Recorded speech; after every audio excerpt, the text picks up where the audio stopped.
Hello बच्चों, good morning. Physics की class में आपका सादर अभिनंदन है। माई सेल्फ प्रदीप कुमार, और आज मैं आपको फिजिक्स का नेक्स्ट टॉपिक अध्यारोपण का सिद्धांत करवाऊंगा। हमने पिछली कक्षा में यानी कि कल ही हमने पढ़ा था पिछली कक्षा में कूलाम के नियम का सदिश निरूपण, और आज हम करेंगे नेक्स्ट टॉपिक हमारा अध्यारोपण का सिद्धांत। तो देखो बच्चों, अध्यारोपण का सिद्धांत है जो हमारा, इसमें एक दो प्रमुख बातें हैं जो आपको याद भी रखनी है और इम्पॉर्टेंट भी है वो बातें। जैसे पहली बात तो ये आती है हमारी कि दो आवेशों के मध्य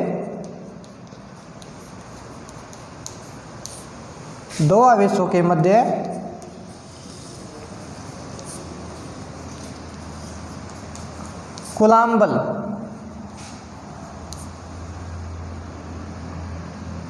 दो आवेशों के मध्य कूलाम बल, या ऐसे लिख सकते हैं हमें, दो आवेशों के मध्य लगने वाला कूलाम बल, लगने वाला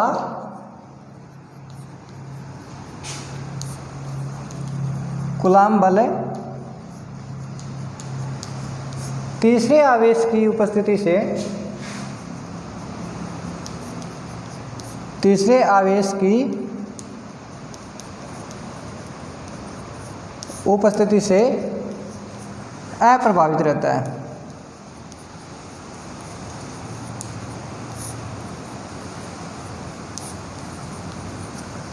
तो बच्चों, इसका मतलब ये है कि मान लिया हमारे पास दो आवेश है, जैसे ये हमने मान लिया Q1 और ये हमने मान लिया Q2।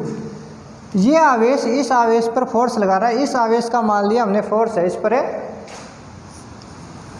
F1। ये F1 फोर्स किसने लगाया है? ये इस Q1 आवेश ने लगाया है। तो अगर इन दोनों आवेश के आसपास हम तीसरा आवेश मान लो ये लेके आगे Q3, ये Q3 आवेश है, इस आवेश पर अपना फोर्स लगाएगा। ये मान लिया इसका फोर्स है, जैसे हमने पहले वाला माना था F1 है, ठीक है, और इसका मान लिया हमने F2 है। तो जो ये फोर्स लगा रहा है अपना, ये आवेश Q2 आवेश पर अपना जो बल लगा रहा है, ये बल, इसके बल जो ये पहले वाला आवेश इस पर जो बल लगा रहा था, इसके मान में किसी प्रकार का कोई चेंज नहीं करेगा, यानी कि इस बल पर इसका कोई प्रभाव नहीं पड़ता है। यही हमने लिखा है कि दो आवेशों के मध्य लगने वाला कूलाम बल, दो आवेशों के मध्य लगने वाला कूलाम बल तीसरे आवेश की उपस्थिति से अप्रभावित रहता है, यानी कि इसका प्रभाव इस दोनों आवेशों के मध्य बल पर नहीं पड़ेगा। F1 का मान ये नहीं था शुरुआत के अंदर, तब भी मान लिया हमने 5 न्यूटन था, और ये हमने तीसरा आवेश बीच में लेकर आ गए हैं। बाद में भी क्या है, इसका मान कितना रहना है? 5 न्यूटन, यानी कि इसके मान में किसी भी प्रकार का कोई परिवर्तन नहीं आएगा, चाहे ये Q3 आवेश इस आवेश पर कितना ही फोर्स लगाए। लेकिन एक बात जरूर होती है कि Q2 आवेश है ना, इस पर लगने वाला बल का मान चेंज हो जाएगा, यानी कि शुरुआत के अंदर तो एक ही आवेश था, तो इस पर नेट बल कितना था? 5 न्यूटन, यानी F1 मान लिया।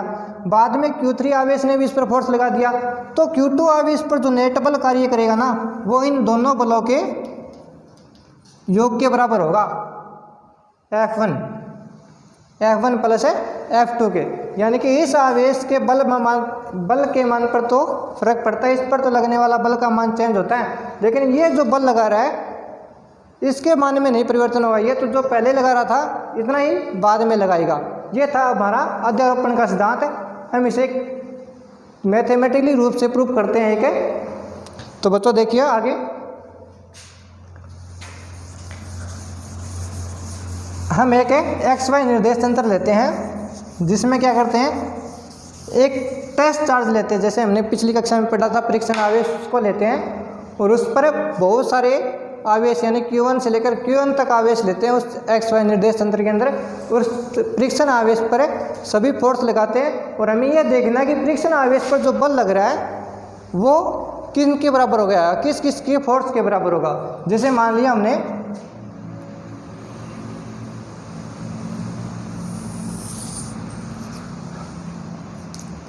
ये कोई हमारा एक्स वाई निर्देश तंत्र है और यहाँ पर हमने मान लिया एक है परीक्षण आवेश है जो मूल बिंदु से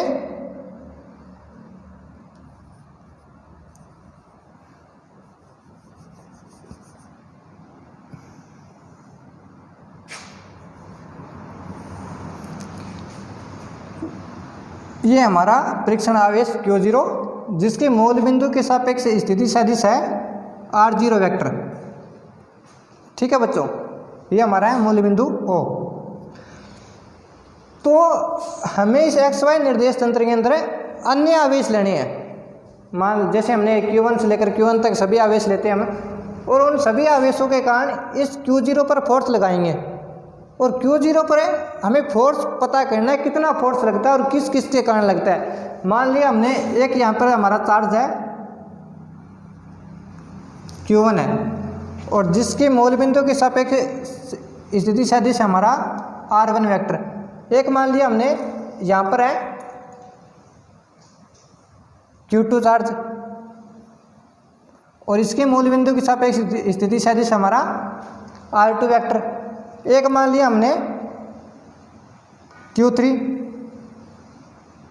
ये हमारा Q3, इसके मूल बिंदु के सापेक्ष स्थिति सदिश है R3 और इनके बीच में बहुत सारे आवेश आ जाएंगे। और लास्ट वाला हमने मान लिया है Q1 और इसके मूल बिंदु के सापेक्ष स्थिति सदिश हमारी Rn। इनके मध्य R4 R5 ये सभी के सभी स्थिति सदिश है वो चलते जाएंगे। तो ये हमने 1 से लेकर n तक चार्ज मान लिया है एक्स वाई निर्देश तंत्र के अंदर। और इन सभी चार्जों के कारण यानी इन सभी आवेशों के कारण इस Q0 आवेश पर हमें बल ज्ञात करना है। मान लिया पहले वाला आवेश इस पर जो बल लगा रहा है वह हमारा F0 लगा, कौन सा है 1 F01। इसका मतलब यह है कि 0 वाले आवेश पर यानी Q0 पर Q1 वाला आवेश फोर्स लगा रहा है और इसके इन दोनों के मध्य जो विस्थापन सदिश है या फिर ऐसे कह सकते हैं स्थिति सदिश, इन दोनों के बीच की दूरी हमने मान ली है वो R01, इन दोनों के मध्य की दूरी है। अब देखो आगे Q2 भी अपना फोर्स लगाएगा Q0 पर। ये मान लिया हमने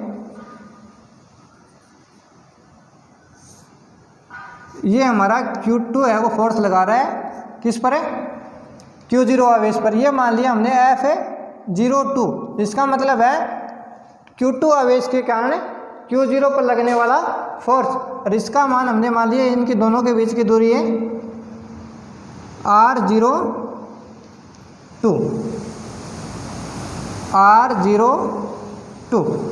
अब तीसरी आवेश यानी कि Q3 के कारण हमने मान लिया F03 वेक्टर और इन दोनों के बीच की दूरी हमने मान ली R03 वेक्टर। और लास्ट हमारा बचा है Q1। मैं R03 वेक्टर को थोड़ा साइड में लिख रहा हूँ, ये हमने यहाँ पर लिख दिया R03 वेक्टर। अब Q1 भी हम अपना फोर्स लगाएगा Q0 पर। यह मान लिया हमने F0n वेक्टर और इन दोनों के बीच की दूरी हमने मान ली सदिश के रूप में R0n वेक्टर। तो बच्चों ये डायग्राम आप ध्यान से समझना। हमने एक परीक्षण आवेश लिया जिसके मूल बिंदु के सापेक्ष स्थिति सदिश कितनी है R0 वेक्टर है। उसके बाद में हमने क्या माना है एक्स वाई निर्देश तंत्र में लेकर 1 से लेकर n तक आवेश माने जिनके मूल बिंदु के सापेक्ष स्थिति सदिश है R1 vector, R2 vector, R3 vector और Rn वेक्टर। और ये सभी आवेश क्या है Q0 यानी परीक्षण आवेश पर अपना अपना फोर्स लगाते हैं। हमने कंटिन्यू एक के बाद एक का फोर्स हमने दर्शा दिया है, यानी कि Q1 का F01, Q2 का F02, Q3 का F03 और Q1 का F01। और इनके बीच के विस्थापन सदिश भी जो इनके बीच की दूरी है वो भी हमने दर्शा दी है। पहले वाले आवेश के बीच की दूरी है R01 वेक्टर, दूसरी की R02, तीसरी की R03 और nवें आवेश की है वो है R01। तो बच्चों अध्यारोपण का सिद्धांत हमें ये कहता है कि जो Q0 पर लगने वाला फोर्स है उसे हमने मान लिया है F0 वेक्टर। तो Q0 पर जो आवेश, इस Q0 आवेश पर जो बल लगेगा वो बल इन सभी आवेशों के कारण लगने वाले बलों का सदिश योग होगा। अध्यारोपण का सिद्धांत हमें यही कहता है कि इस आवेश पर जो बल लगेगा वो इन सभी आवेशों के कारण लगने वाले बलों का सदिश योग होगा। लेकिन एक बात यह जरूर होती है कि जो Q1 आवेश लगा रहा है, इस पर बल लगा रहा है, Q1 आवेश, इस आवेश पर जो बल लगा रहा है F1 है, इस बल के मान में दूसरे आवेश, जैसे मान लिया दूसरा, तीसरा, n तक आवेश चल रहे हैं, ये आवेश है, इनके कारण इसके बल के मान में किसी भी प्रकार का परिवर्तन नहीं आएगा। लेकिन ये आवेश अपना अपना फोर्स है वो Q0 पर लगाएंगे, लेकिन Q0 पर जो लगने वाला बल है वो क्या होगा, इन सभी आवेशों के बलों के सदिश योग के बराबर होगा। यानी कि F0 है वेक्टर, वो किसके बराबर होगा, F01 वेक्टर प्लस है F02 वेक्टर प्लस में F03 वेक्टर और प्लस में F01 वेक्टर। तो हम पहला ज्ञात करते हैं। मान लिया हमारी समीकरण नंबर फर्स्ट है, Q1 के कारण एक के बाद हम देखिए, पहले Q1 के कारण निकालते हैं, फिर Q2 के कारण, फिर Q3 के, फिर Qn के कारण, एक के बाद एक निकालते जाएंगे। फिर समीकरण फर्स्ट में हमें सभी का मान रख देंगे, तो हमारे पास है Q0 पर जो लगने वाला फोर्स है वो हमारे पास प्राप्त हो जाएगा। तो Q1 के कारण Q0 पर है लगने वाला बल, हमने कूलॉम का नियम पढ़ा था, हमने उसमें दो आवेशों के मध्य लगने वाले बल का सूत्र प्राप्त किया था। वही सूत्र है F01, यानी कि Q1 के कारण Q0 पर लगने वाला फोर्स है वो Q1 और दूसरा आवेश कौन सा है, Q0। पहला आवेश Q1 है, दूसरा कौन सा है, Q0। यानी Q1 है वो Q0 पर फोर्स लगा रहा है बटा r², यानी बीच की दूरी कितनी है, r01 वेक्टर रूप में हम परिमाण लिखते हैं, लिख दिया r², सदिश रूप में लिख रहे हैं तो r कैप है 01, ये Q1 के कारण। इसी प्रकार Q2 के कारण Q0 पर बल, तो F02 इक्वल टू के Q1 की जगह यहाँ पर Q2 आ जाएगा बच्चों आपकी बार, क्यों, Q2 के कारण लग रहा है आपकी बार फोर्स, Q2 Q0 अपॉन में R। अब बीच की ये स्थिति सदिश आएगा बीच का, यानी R02 वेक्टर,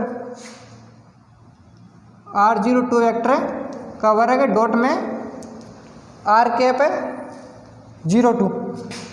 इसी प्रकार तीसरे आवेश के कारण, ठीक है बच्चों, ये चलते जाएंगे, सीधा ही हम डायरेक्ट निकाल रहे हैं n के कारण, यानी कि F है 01, nवें आवेश के कारण जो बल लगेगा वो होगा हमारा Q2 था दूसरे आवेश के कारण।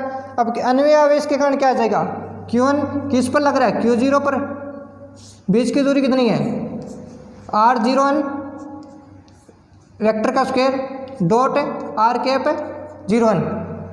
ये समीकरण हमें प्राप्त हो गई, यानी कि पहला हमने निकाल लिया Q1 के कारण, दूसरा Q2 के कारण, बीच में Q3 Q4 Q5 सभी के कारण बल लग रहा है Q0 पर, और अंत में हमने nवें आवेश के कारण है जो Q0 आवेश पर लगने वाला बल है वो भी हमने निकाल दिया है। अब देखो बच्चों, समीकरण एक में हम सभी का मान रखते हैं, Q1 का रखते हैं, Q1 के कारण जो बल निकाला था उसका मान रखते हैं, Q2 के कारण जो बल निकाला था उसका, और nवें आवेश के कारण बल निकाला था उसका मान रखते हैं। तो देखते हैं समीकरण एक क्या होती है। समीकरण एक में मान रखने पर तो हमारे पास प्राप्त होगा F0 वेक्टर इक्वल टू, पहला वाला मान रखते हैं हम Q1 Q0 अपन में R01 का वेक्टर का स्क्वायर डॉट है R01 प्लस में 2 वाला, यानी कि Q2 Q0 R02 वेक्टर का परिमाण का वर्ग डॉट R कैप 02 और प्लस में K Q1 Q0 अपन में R0N का परिमाण डॉट R कैप 01। यह हमने समीकरण 1 में मान रखने के पश्चात F0 यानी Q0 आवेश पर लगने वाले बल का है जो समीकरण प्राप्त हो गया है। अब बच्चों हम इसे आगे सॉल्व करते हैं थोड़ा बहुत है, देखिए ध्यान से। मैं इसको मिटा रहा हूँ, आप स्क्रीनशॉट ले सकते हैं इसका। अब देखो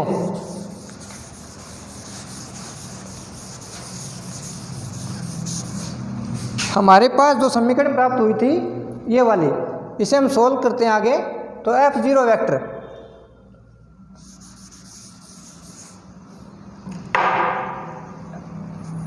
F0 vector equal to K, देखिए बच्चों K Q1 K Q2, इन सभी में Q1 Q2 Q3 dot dot dot Q1 तक आवेश है वो तो चेंज हो रहे हैं। बाकी जो चीज़ देखो, एक तो K Q0, इसमें K Q0, इसमें K Q0, सभी में कॉमन है तो हम बाहर निकाल सकते हैं इसे, यानी कि K Q0 हमने कॉमन ले लिया है। अंदर क्या बचा हमारे पास, पहले इसमें देखो, पहले अंदर बचा हमारे पास Q1 बटा R01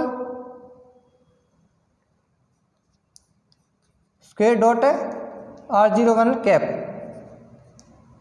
प्लस में इसमें बचा हमारे पास है Q2 R02 वर्ग R02, प्लस में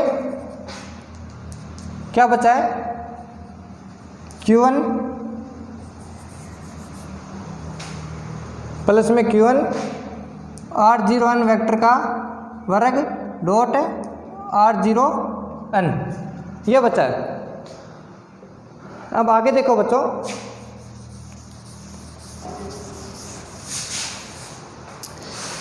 ये तो हमने लिख दिया। अब ध्यान से देखो आगे, F0 vector equal to K Q0, इसे हमें व्यापक रूप से लिख रहे हैं, यानी कि व्यापक रूप से लिखेंगे इसे।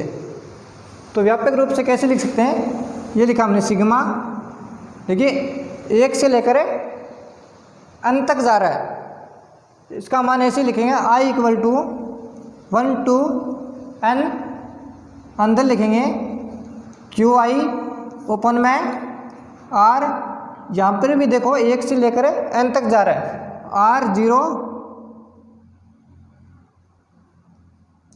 I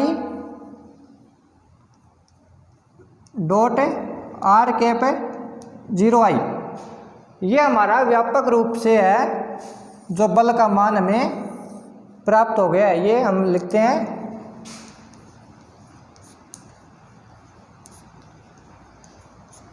व्यापक रूप से। जैसे जैसे I का मान रखते जाएंगे ये समीकरण हमें प्राप्त होती जाएगी। तो बच्चों ये था हमारा Q0 आवेश पर लगने वाला बल, यानी कि ये बल किसके बराबर होगा, सभी आवेशों के कारण, सभी आवेशों के कारण लगने वाले बलों का सदिश योग होगा। यानी कि अगर हम Q0 पर आवेश यानी Q0 आवेश पर बल निकाल रहे हैं तो जितने भी आवेश इसके आसपास है वे सभी की सभी अपना फोर्स लगाएंगे इस पर, और इस पर जो परिणामी बल होगा, जो नेट फोर्स कार्य करेगा, वो किसके बराबर होगा, इन सभी आवेशों के द्वारा लगाए गए बलों के सदिश योग के बराबर होगा। तो ये था बच्चों हमारा अध्यारोपण का सिद्धांत है। हम एक नेक्स्ट टॉपिक करेंगे अभी, विद्युत क्षेत्र की तीव्रता। उसमें सूत्र बनता है हमारा विद्युत क्षेत्र की तीव्रता, वो यहाँ से निकलता है। देखो बच्चों, इस चीज़ को हम ऐसे लिख सकते हैं, Q0 को भाग में लगाते हैं F0 के, F0 वेक्टर यहाँ पर गुणा में, यहाँ पर इसके भाग में चला गया। आगे क्या बचा है, K ही बचा हमारे पास, और साथ में Q1 R01 का वेक्टर का स्क्वायर R01 कैप, प्लस में Q2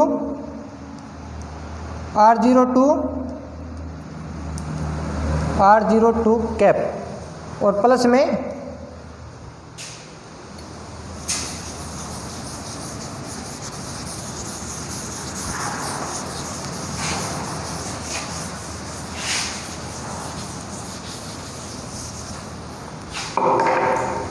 में डॉट Q1 R01 के वेक्टर का स्केयर डॉट R01 कैप। ये जो होता है एकांक धनावेश पर लगने वाला बल है वो विद्युत क्षेत्र की तीव्रता के बराबर होता है। अब नेक्स्ट पढ़ेंगे अभी के अभी हम। तो इसे हम लिख सकते हैं ई से इक्वल टू के Q1 R01 वेक्टर का परिमाण डॉट R01 कैप प्लस में Q2 R0 वेक्टर का परिमाण डॉट R02 कैप प्लस में डॉट Q1 R01 वेक्टर का परिमाण का वर्ग डॉट R01 और साथ में हम लिखते हैं चूँकि E इक्वल टू क्या होता है F अपॉन में Q0। ठीक है बच्चों, इसका मतलब है एकांक धनावेश पर जो लगने वाला बल है वो विद्युत क्षेत्र की तीव्रता के बराबर होता है। अगर हम अध्यारोपण के सिद्धांत में किसी आवेश पर लगने वाले बल के बजाय विद्युत क्षेत्र की तीव्रता पूछ लें तो हम यहाँ तक है आगे इसे सोल्व कर देंगे। यहाँ तक तो हमारा बल का मान आ गया, इसके आगे हम सोल्व करेंगे तो ये विद्युत क्षेत्र की तीव्रता आ गई हमारे पास। तो बच्चों ये था हमारा अध्यारोपण का सिद्धांत यानी कि प्रिंसिपल ऑफ सुपरपोजिशन। अब नेक्स्ट टॉपिक हम करते हैं विद्युत क्षेत्र इलेक्ट्रिक फील्ड। तो बच्चों मैंने आपको शुरुआत में बताया था हमारे चैप्टर का जो नाम था वो यही था विद्युत क्षेत्र इलेक्ट्रिक फील्ड। मैंने शुरुआत में यही कहा था अगर हम शुरुआत के अंदर इलेक्ट्रिक फील्ड को पढ़ेंगे तो ये बहुत ही कम समझ में आएगा हमें। आज हमें विद्युत क्षेत्र के बारे में पढ़ेंगे। इससे पहले आप ध्यान से देखो तो हम बहुत सारे टॉपिक कर चुके हैं। इन सभी टॉपिकों को करने के बावजूद हम अगर अब विद्युत क्षेत्र को हम पढ़ेंगे तभी हमें अच्छी प्रकार से समझ आएगा विद्युत क्षेत्र क्या चीज़ है। अगर हम शुरुआत के अंदर इसे पढ़ते तो शायद ही समझ में आता। तो नेक्स्ट टॉपिक है हमारा विद्युत क्षेत्र।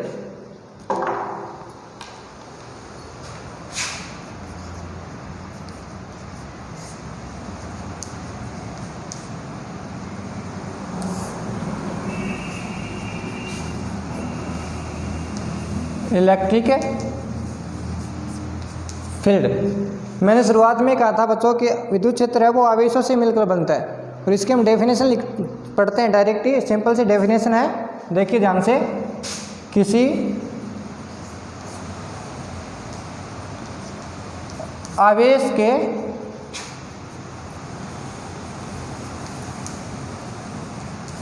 चारों ओर किसी आवेश के चारों ओर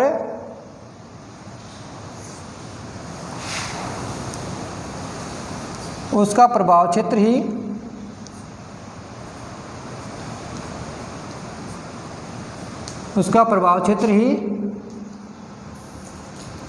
विद्युत क्षेत्र कहलाता है।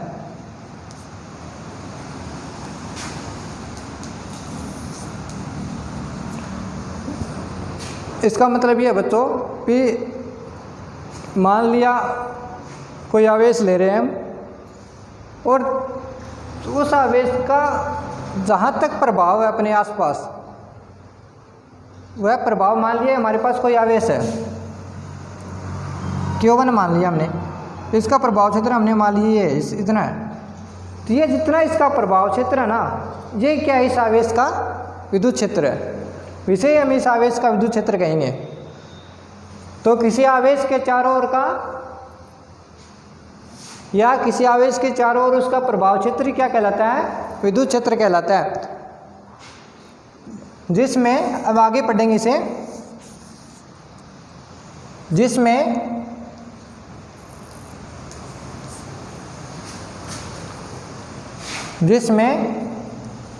वह अन्य आवेशों पर है, जिसमें वह अन्य आवेशों पर है कूलाम बल लगाता है। कूलाम बल लगाता है। इसका मतलब यह बच्चों, भी मान लिया हमारे पास Q1 आवेश है, इसका प्रभाव क्षेत्र ये है। अगर इसके प्रभाव क्षेत्र में हमें कोई दूसरा आवेश लेके आएंगे, जैसे मान लिया हमने Q2 आवेश को यहाँ से लेकर यहाँ तक पहुँचा दिया है, तो ये आवेश क्या करेगा, इस पर फोर्स लगाएगा। ये तो कूलाम का नियम है, यानी कि इन दोनों आवेशों के मध्य बल कार्य करेगा। यानी कि उस विद्युत क्षेत्र में ऐसे भी प्रदर्शित या परिभाषित कर सकते हैं भी किसी आवेश के चारों ओर का वह क्षेत्र जिसमें कोई दूसरा आवेश आए तो उस पर क्या करे, वह कूलाम बल लगाए। इस प्रभाव क्षेत्र से मान लिया Q2 आवेश यहाँ पर है, तो ये आवेश है, इस पर बल नहीं लगा सकता। क्यों नहीं लगा सकता? क्योंकि इसका प्रभाव क्षेत्र कहाँ तक है, सिर्फ यहाँ तक ही है। अगर इस Q2 आवेश को हमने इसके अंदर प्रवेश करवा दिया तो ये आवेश इस पर क्या लगाएगा, फोर्स लगाएगा। ये फोर्स लगाता है, यही हमें बताता है कि यहाँ इस एरिया में इसका प्रभाव है, यानी कि किसी आवेश का चारों ओर का प्रभाव क्षेत्र ही विद्युत क्षेत्र कहलाता है उसका। तो अब आगे देखिए, विद्युत क्षेत्र क्या होती है। विद्युत क्षेत्र सदिश राशि है, सदिश राशि होती है।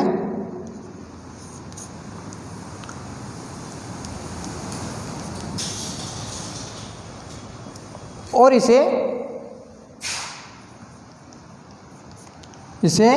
विद्युत बल रेखाओं, विद्युत बल या क्षेत्र भी कहते हैं। विद्युत बल या विद्युत क्षेत्र रेखाओं द्वारा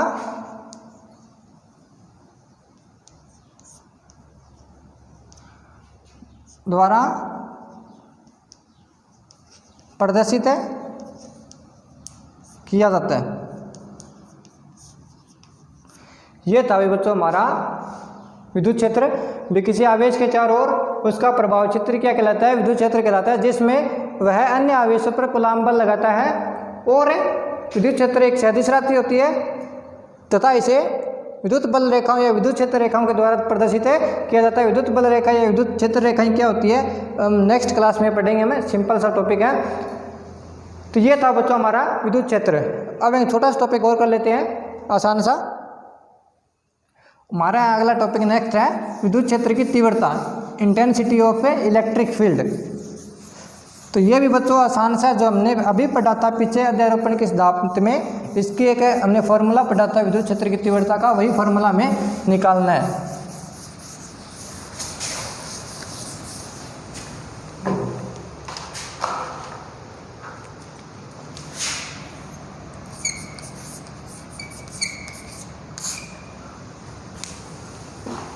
विद्युत क्षेत्र की तीव्रता यानी कि इंटेंसिटी ऑफ ए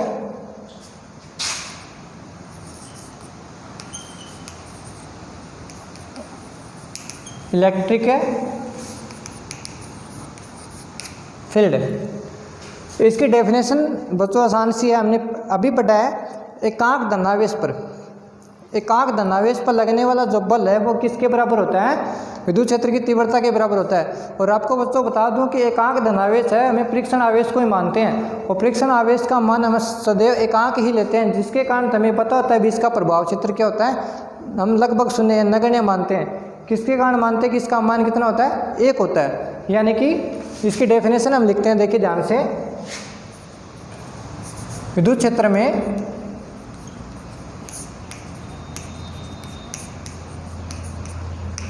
में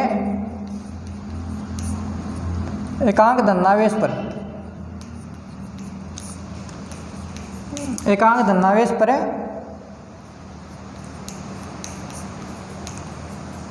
लगने वाला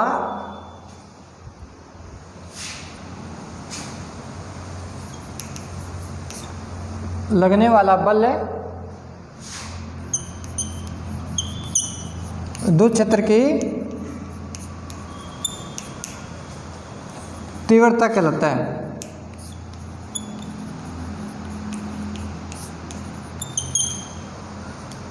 विद्युत क्षेत्र में एकांक धनावेश पर लगने वाला बल वो क्या कहलाता है? विद्युत क्षेत्र की तीव्रता कहलाता है। मान लिया हमने एकांक धनावेश है जो हमारा, ऐसे लिख सकते हैं हमें, विद्युत क्षेत्र की तीव्रता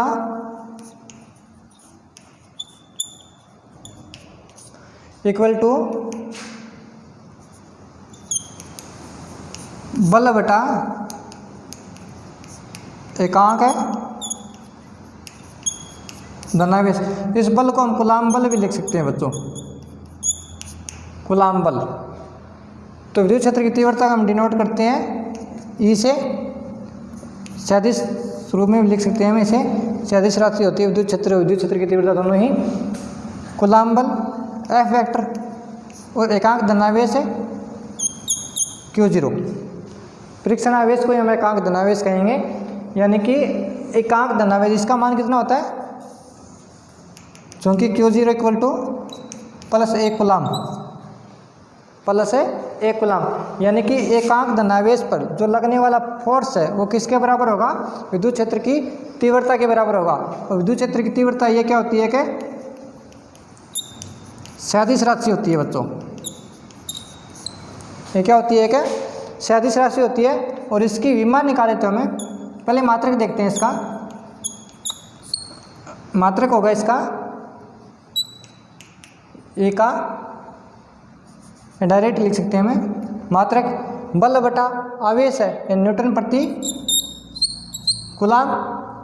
दूसरा मात्रक भी इसका एक और होता है बच्चों, वो भी आपको याद रखना है, वोल्ट प्रति मीटर। विमा निकालते हैं इसकी। ऊपर बल की विमा, यानी कि बल की विमा होती है m(1) L1 T-2 T-2 बटा आवेश की होती है A1 और T1। तो विमा आ जाएगी हमारे पास इसकी m1 L1 T-3 A minus है m1 L1 T की -2 नीचे ऊपर है -+1, नीचे तो ऊपर जाते हैं -1 हो जाएगी, यानी T की -3 और A की नीचे +1 ऊपर जाते किसकी हो जाएगी? माइनस की। तो ये इसकी विमा आ गई। तो बच्चों हमने आज जो पढ़ा है, पहला तो हमारा टॉपिक था ध्रुवण सिद्धांत, फिर हमने पढ़ा विद्युत क्षेत्र की डेफिनेशन पढ़ी थी। इसके बाद में हमने विद्युत क्षेत्र की तीव्रता पढ़ ली है। अब एक न्यूमेरिकल करवाता हूँ आपको, और वो आपको खुद को ही करना है। और करने के बाद जो इसका आंसर आता है वो आप कमेंट बॉक्स में लिखें उसका आंसर। और मैं, अगर आपको नहीं आता तो घबराने की बात नहीं है, हम नेक्स्ट क्लास में करा देंगे, लेकिन आप प्रयास ज़रूर करना है। वो सिर्फ कूलाम के नियम पर हमने जो पीछे पढ़ के आए हैं, आवेशों की गुणधर्म जैसे पीछे वाले टॉपिक के ऊपर ही डिपेंड है। तो आप ट्राई ज़रूर करना उस न्यूमेरिकल को निकालने के लिए। अगर आपको आता है तो बहुत अच्छी बात है, नहीं आता है तो हम करवा देंगे अगली क्लास में। और जिन जिन बच्चों का ये न्यूमेरिकल या जिन जिन बच्चों का न्यूमेरिकल आता है वो अपना आंसर है वो कमेंट बॉक्स में लिख दे। तो न्यूमेरिकल हम लिखते हैं, आप साथ में इसे नोट करिए। क्वेश्चन हमारा, हम एक परमाणु नाभिक ले रहे हैं।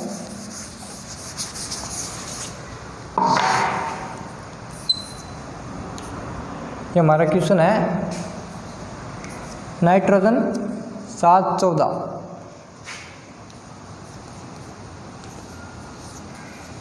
नाभिक में